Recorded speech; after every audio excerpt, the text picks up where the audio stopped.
Hi and welcome back to my channel. If you like the content of my channel, you'd like to see more or keep up to date with the latest videos, please feel free to like and subscribe. Leave me any comments, I always try and get back to them as soon as I can. Now, today I'm lucky enough to have another Obris Morgan on my channel. This came courtesy of my friend Steve over at a Watch Obsession on Instagram. This, if you've seen the last review I did for the C-Star 60, one of their current models, you might have, you could tell by the review, I was really enamored by the watch, and I'm exactly the same way with this one. This one is a older model. This is called the Infinity, and this came out in 27, I think it was late 2017, early 2018. And this one's a slightly bigger watch. This one here is a 43 diameter by a 14.5 and a lug width, so this point to this point, of 50mm. So it's a little bit of a larger watch, and so subsequently has a 22mm bracelet. It also does come with a rubber strap, but I haven't got that with me at the moment. Now, it just feels right. It's got a lovely feel to this watch. It feels like titanium, but it isn't. It's actually steel, but it's got that kind of strange feeling to it. Let's have a look at that dial. So again, just like before, we have this high gloss black dial, very simply done, but done so well. It doesn't have applied markers. This has printed, but they seem to have been executed very, very well. Minimal text, so just stating it's 300-meter water resistant and its anti-magnetic properties. The hands on this watch, I love the hour hand and the second hand, how it seems to have been bead blast finished really on there. And then you have this very funky blue minute hand, which goes right away out to the minute track, as does the second hand go out all the way out to the minute track. And then you have this lovely yellow tip to it with the luminous material. But also, and quite funky, is the back side of the minute of the second hand, which has this, again, the same matching blue of the minute hand, and again a luminous material, which is quite strange. The date is very unobtrusive, as it has a black background and again a very simple printed frame around it. And that, it's a very simple dial but very well executed. Now, as we looking at that dial, we're looking through a sapphire crystal with AR coating, and I just love the way the sapphire crystal is absolutely flush with the bezel. The bezel on this is actually sapphire again, so you have this kind of feel where it just goes, the dial comes all the way out to the edge of the bezel here. It's actually a loomed bezel, and it does actually give a very nice look when it's charged. Now, as for bezel action, very solid.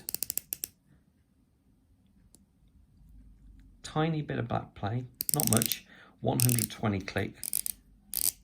So as we wind this all the way around. If I had to be super critical, and I will be, it is stiff, but being that this is a larger bezel and you actually do have quite a bit to grip onto, it's not so bad. As for lining up, spot on, just like the previous one I reviewed from this brand. So it is quite a very solid bezel, very good feel to it. This is a very tactile finish, so you can actually grip onto it quite well. Now, actually looking now at the finishing of the case, let's zoom out a little bit here. It is all brushed. We have a satinized finish here with brushwork on this as well. Lengthways brushing here, as you can see, a helium release valve. We have radial brushing going around the lugs, and these lovely crown guards. Now, just look at the fit and finish around here. Let's zoom in again. Absolutely spot on. They've done a really nice job. They're big and chunky, but without being too large. And the crown itself is big enough that you can really get a grip on it. It is signed, so if I unscrew this, it is a screw down crown. You can see a seal in there. Hacking. The actual movement in this I'll get to in a second, but you can see it just screws in nicely, no problem at all. It's quite a nice chunky crown on this. I do like it. Let's get round to the back. Oh, sorry, just before I do start, the end links here. Zero play. Really, really impressive. I could be super critical and say here you could have a slightly better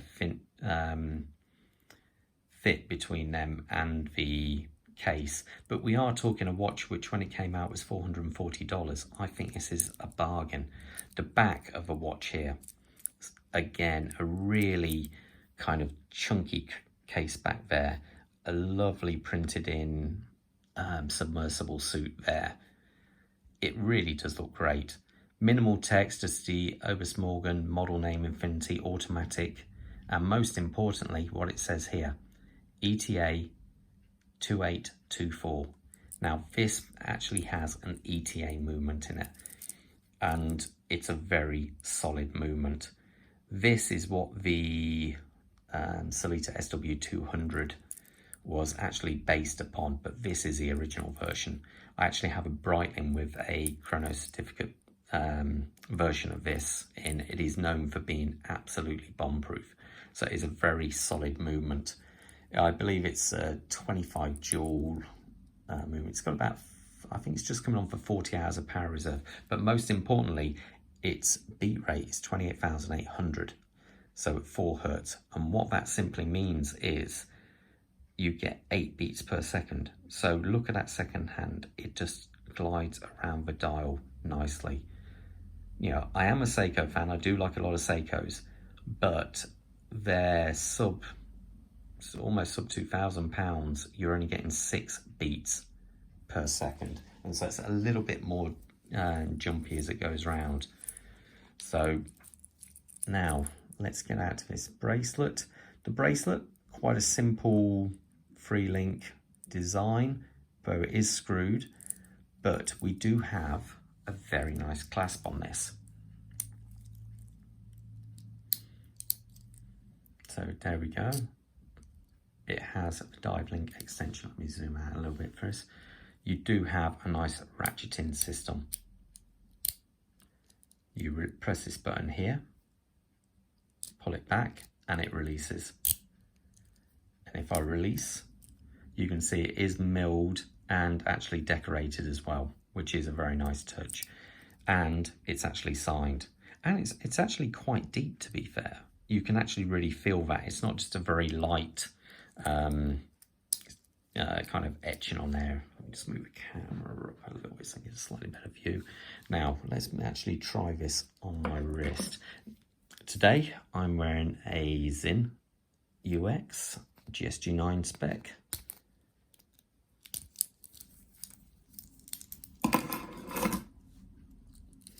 That's a slight niggle. The buttons to release are a little bit, you have to really quite press them to get them to work. It's not necessarily a bad thing. Let's put this on. Let's release that a little bit. There we go.